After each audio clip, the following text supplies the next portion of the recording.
Online applications मतलब form भरना start ही हुआ है। आप सभी लोग जो है इसकी कुछ बारीकियों को समझ लीजिए। हम पीटी का सिलेबस डिस्कस करेंगे, मुख्य परीक्षा कभी नहीं कर पाएंगे, मुख्य परीक्षा फिर कभी और करेंगे।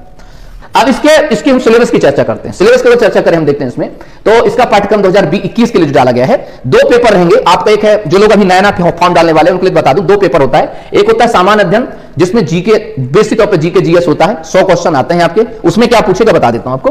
और दूसरा होता है सामान्य अभिरुचि पर, जिसे कहते हैं सीसेट कहते हैं। इसमें मैथ है, रीजनिंग है और आपकी पूर्व धारणाएं, बहुत सारी चीजें मिला करके क्वेश्चंस को देता है। ठीक, पैसेज वगैरह देता है, कुछ हिंदी वगैरह पूछ लेता है, हिंदी से अभिरुचि मानसिक अभिरुचि पूछ लेता है, तो काफी इंपॉर्टेंट हो जाता है। चलिए, ये एक इंपॉर्टेंट है सामान्य अध्ययन का अपना ही रहा। और आपका सामान्य अभिरुचि का, जो लोग डीएसपी बनना चाहते हैं, डिप्टी कलेक्टर बनना चाहते हैं, उनके लिए सेकंड पेपर मात्र क्वालिफाई होता है। मतलब आपको 40 क्वेश्चन बस आपके समझ, मतलब 80 क्वेश्चन आपके जाने में मेरे। तो ये जो चीजें हैं, तो ये परीक्षा जो आपका टेस्ट रूप में ली जाएगी, इसके मार्क्स मेंस परीक्षा में नहीं जोड़े जाते हैं। ये बहुत अच्छे दिमाग में रखेंगे आप लोग। 100 क्वेश्चन होंगे, अंग्रेजी हिंदी दोनों माध्यम रहेगा, नेगेटिव मार्किंग बिल्कुल नहीं है, ये दिमाग में रखेंगे आप लोग। अब आते हैं हम लोग सिलेबस का।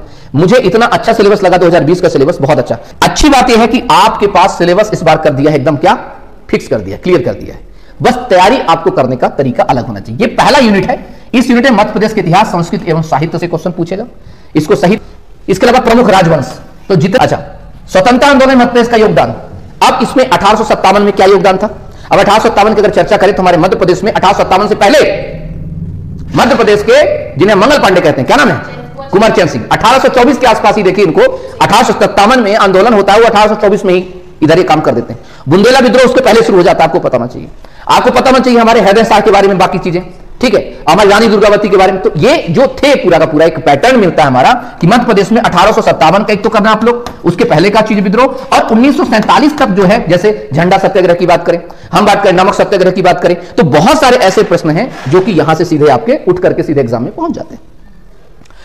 इसके मध्य प्रदेश की प्रमुख कलाएं एवं स्थापत्य कला, कलाएं और स्थापत्य कला की बात करें अगर हम, तो मध्य प्रदेश की प्रमुख स्थापत्य कला। स्थापत्य कला मतलब आप देखिए मंदिर उठाइए आप लोग, सबसे ज्यादा महत्वपूर्ण हमारे मध्य प्रदेश में क्या है, मंदिर, गुफाएं। आप उठा लीजिए, जाइए आप खजुराहो, मैं भी कुछ दिन पहले घूमने गया था, देख करके आंखें फटी की फटी रह जाती, कितनी गजब चीज बनाई। अब आप इसमें समझना है द्रविड़ियन शैली क्या है, गौथिक क्या है, नागर शैली क्या है, वेसर शैली क्या है, क्या मुख होता है, गोपुरम क्या है, क्या नहीं है, किस मंदिर में कौन सी चीजें हैं, ये थोड़ा सा आपको स्थापत्य कला करना है।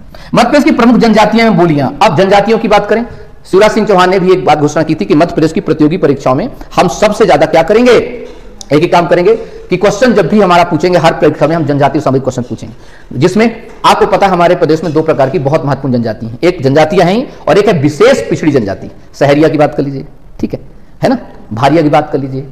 इनको क्यों विशेष कहा गया है, इनसे संबंधित कुछ मुद्दे हैं, इनके शादी विवाह कैसे होते हैं, इनका कल्चर कैसे होता है, इनकी भाषाएं क्या है, बात समझ रहे हैं। तो ये चीज मध्य प्रदेश को भी 4 भागों में बांट लीजिए आप लोग। एक ऊपर का, उत्तर का देख लीजिए, दक्षिण में बंगाली, पूर्व में से आप जैसे कोल की बात करें, ठीक है, कोल पानिका, ठीक है, आप बात करें कि गोड़, आप बात करें क्या हमारा वैगा, तो ये क्या खाते हैं, पेज कहाँ है, लमसेना विवाह क्या है, भगोरिया नृत्य की बात करते हैं, भगोरिया प्रथा कहाँ पीछे, दूध लौटावा क्या है, ये सब चीजों को थोड़ा सा पढ़ेंगे। उससे भी ज्यादा इंपॉर्टेंट अभी हमारे मध्य प्रदेश में हो गए इस समय, रानी कमलापति का जब से ये रेलवे स्टेशन बदला गया, वहां से प्रश्न बहुत सारी चीजें आ रही है, ठीक, ये दिमाग में रखें कौन से तो ये चीजें। मध्य प्रदेश के प्रमुख त्योहार की बात करें, त्योहार की बात करते हैं, जैसे अब आप देखेंगे तो हम सामान्य त्योहार जो पूरे देश में मनाए जाते हैं अलग त्योहार है, लेकिन मध्य प्रदेश में कुछ विशेष त्योहार है, कुछ उत्सव हैं, जैसे वनोत्सव है, जैसे आपका रंगोत्सव है, ठीक है, आप बहुत सारे उत्सव प्रकार के मनाए जाते हैं। लोक संगीत की बात करते हैं तो आपको पता है हमारे संगीत, चलिए आप आइए, संतों के जो गीत हैं, ठीक है, बहुत सारे गीत हैं। आप चल जाइए, आप अपने निमाड़ क्षेत्र में चल जाइए तो वहां पर एक अलग प्रवृत्ति की चीजें,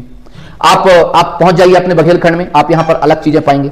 ऐसे ही लोक कलाएं एवं लोक साहित्य की बात करते हैं। लोक साहित्य में आप ईश्वरी की सागर है, बुंदेलखंड में चले जाइए तो ईश्वरी की फागें बहुत चलती हैं। आप चले जाइए बघेलखंड में तो बघेलखंड में आपको बिरहा गाते हुए लोग बहुत सारे मिल जाएंगे। आप निमाड़ में चले जाइए, आप मालवा में चले जाइए तो आपको अलग चीजें मिलेंगी। हमें करना क्या, यही तो पढ़ना है, ठीक। इसका मध्य प्रदेश के प्रमुख साहित्यकार एवं उनकी कृतियां। अब आपको इस साहित्यकार को किस प्रकार से बांटा है, एक तो सबसे पहले आदिकाल से शुरू करिए, आदिकाल शुरू करिए।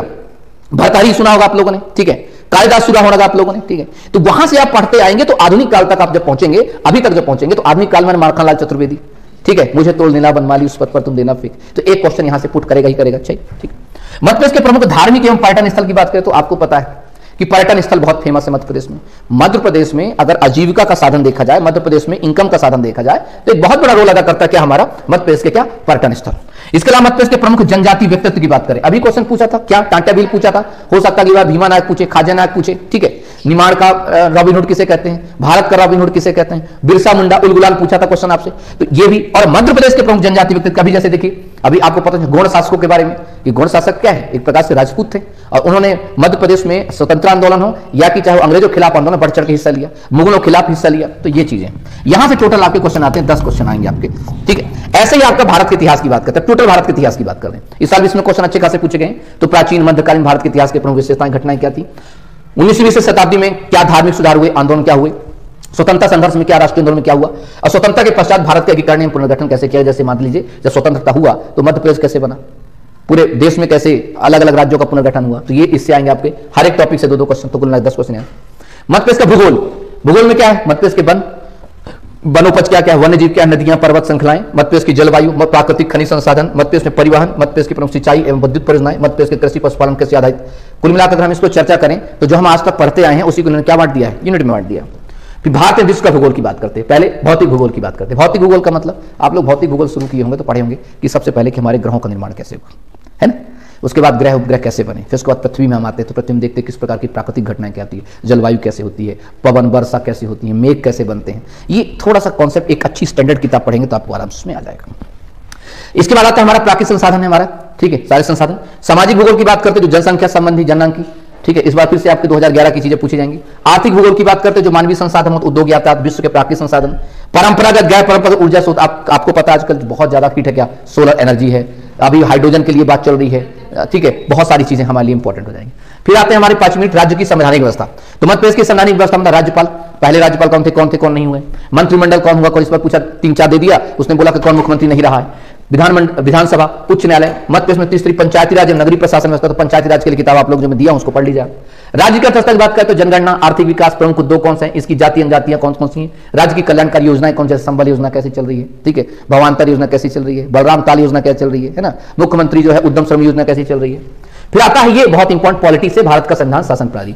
देखिए 1919 के पहले मत पढ़िएगा आप लोग, ज्यादा से ज्यादा करिएगा तो मार्ले मिंटो सुधार, अमॉन्टेग्यू ट्रांसपोर्ट पढ़ सकते हैं आप लोग, तो मार्ले मिंटो सुधार से पढ़िएगा 1909 से, तो समझ में आएगा 1919 और 1935 से, याद रखिएगा, डिटेल में पढ़ना है। अगर आप लक्ष्मीकांत भी पढ़ते हैं तो लक्ष्मीकांत में पूरा नहीं दिया गया है, 2-4 चीजें आपको अलग अलग नोट से पढ़नी पड़ेगी, क्योंकि इनकी छोटी, कुछ गूगल से पढ़ लीजिए 1919, 1935, गूगल से ना मिले कुछ और नोट से पढ़िए, तो एक अपना स्टैंडर्ड नोट्स बनाइए, ठीक है।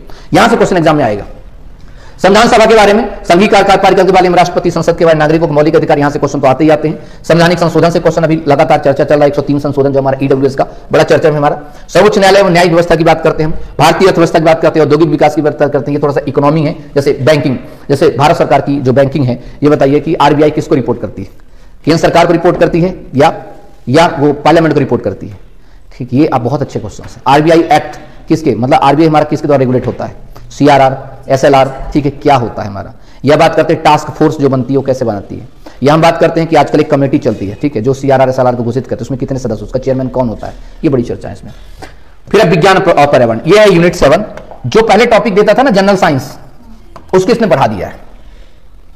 तो आपको जो मैं साइंस पढ़ाता हूं वो साइंस पर्याप्त है इसके लिए।